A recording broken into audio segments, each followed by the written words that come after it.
Hello, my name is Brian Diaz. I'm the head physical therapist and sports specialist here at ActivEdge Fitness and Sports Performance in Durham, Chapel Hill, North Carolina.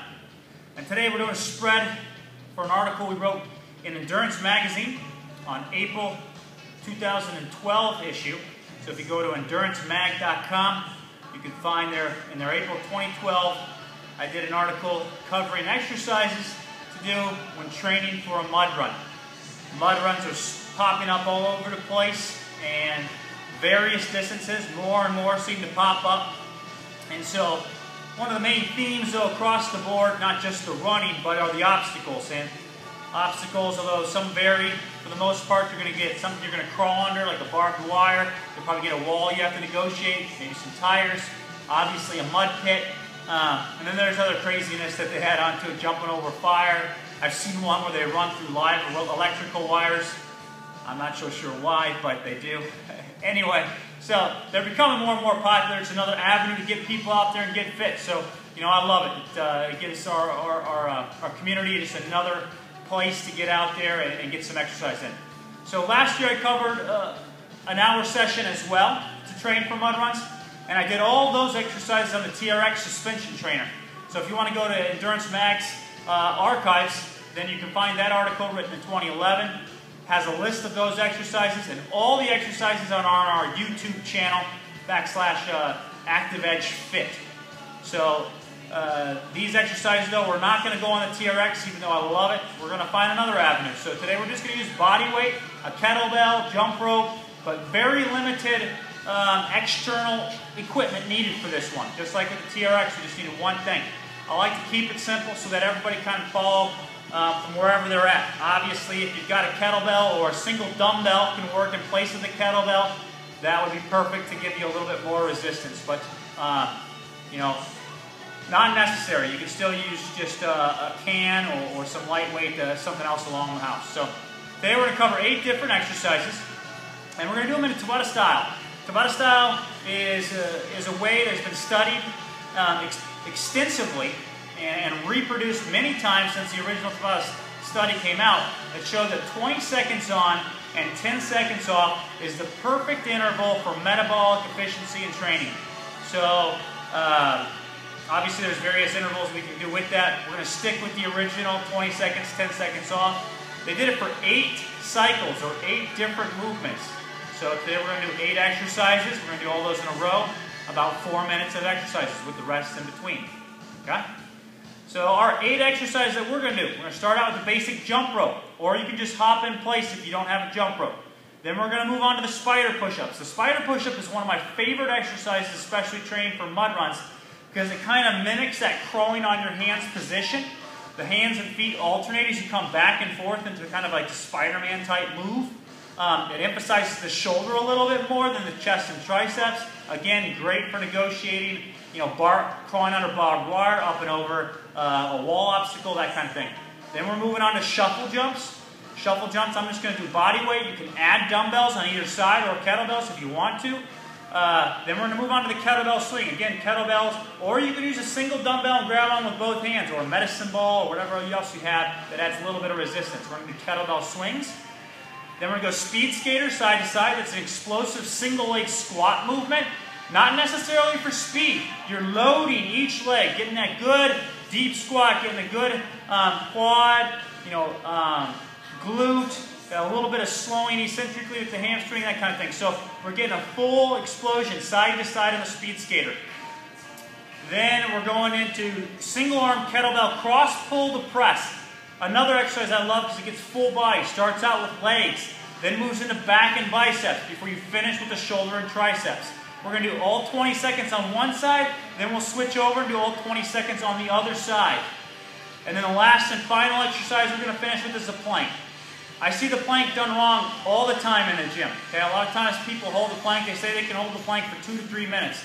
But they're really not holding the plank. What they're doing is letting their back arch, and they're just passively sitting on their elbows and toes. Yeah, they're up off the ground, great, but their shoulders are retracted back. Weakness in there, so the shoulder stabilizers are not active. As well as the hips are dropping down and you got that lordotic or increased curve. Abs aren't even active, so you're really not getting the benefits of the whole exercise. You want to push the shoulders away, round that out a little bit. Engage the stabilizers in the shoulder. Keep the head in neutral. And the hips are slightly flexed. Slightly flexed hips engages the abs a little bit more. So you're tucking it in, pulling from the stomach. Versus when you're extended and letting it loose, you're arched at the back. And a lot of times people feel it in the back. So you actually should have a slight flexion in the hips in that plank. So we'll finish with the plank, which is one of the best ab exercises there are. Okay. So that's all 8 exercises. Again, there'll be a list of them and covered at Endurance Magazine, endurancemag.com, as well as our website, experiencetheedge.com. You can go to our articles archives and you'll find the list, as well as a link to this video and other videos on our YouTube channel. So let's get started. Okay, I'm going to use a timing device. I just use my phone, a simple app called Tabata Pro, and we're going to program it up. So we're going to do 8 cycles in the Tabata Pro, or 8 exercises. Each cycle is an exercise. And we're going to do 1 to full Tabata. So we're going to go 1 time through. Okay, 20 seconds of work, 10 seconds of rest. So on the Tabata Pro, that's what you're looking at. Okay? So, got it all set up. Get a shot of water here. And let's get flying.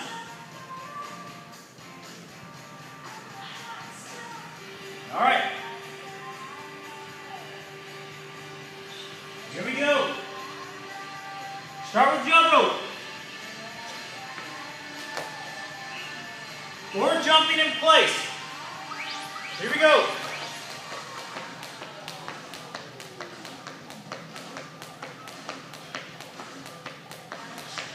You can substitute jumping in place if you want to, if you're going to have a jump rope.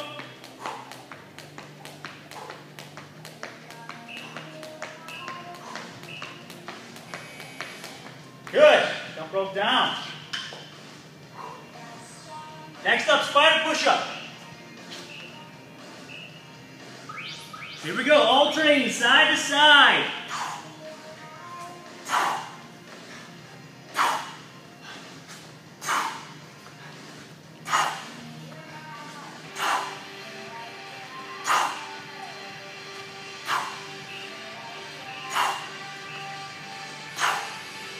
Good. Next up, shuffle jump.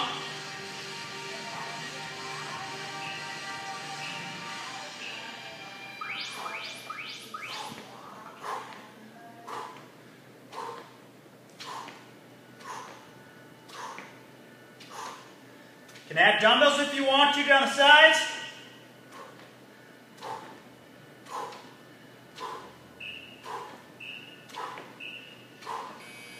Excellent.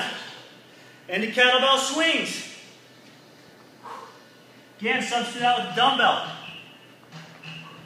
Here we go.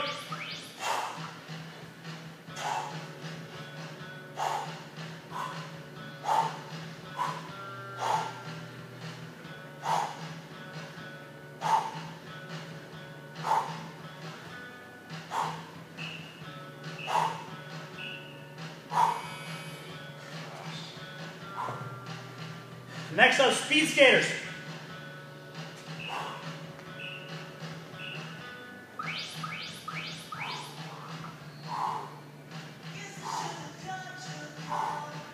Swing that leg behind. A lot of balance.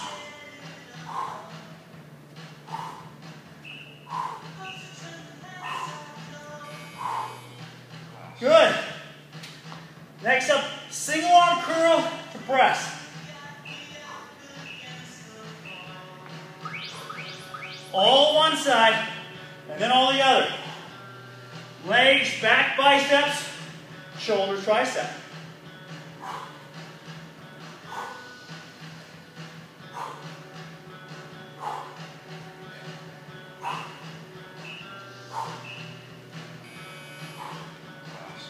We'll switch to the other side.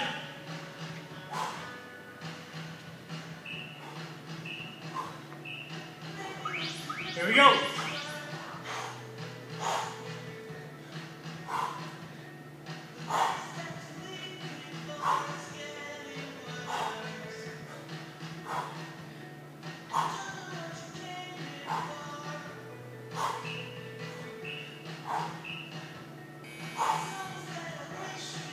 Then we finish with plank.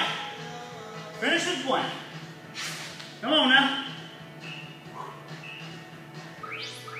And we're up. Slight flexion in those hips. Get those shoulders dialed in. Head in neutral. Come on, 20 seconds.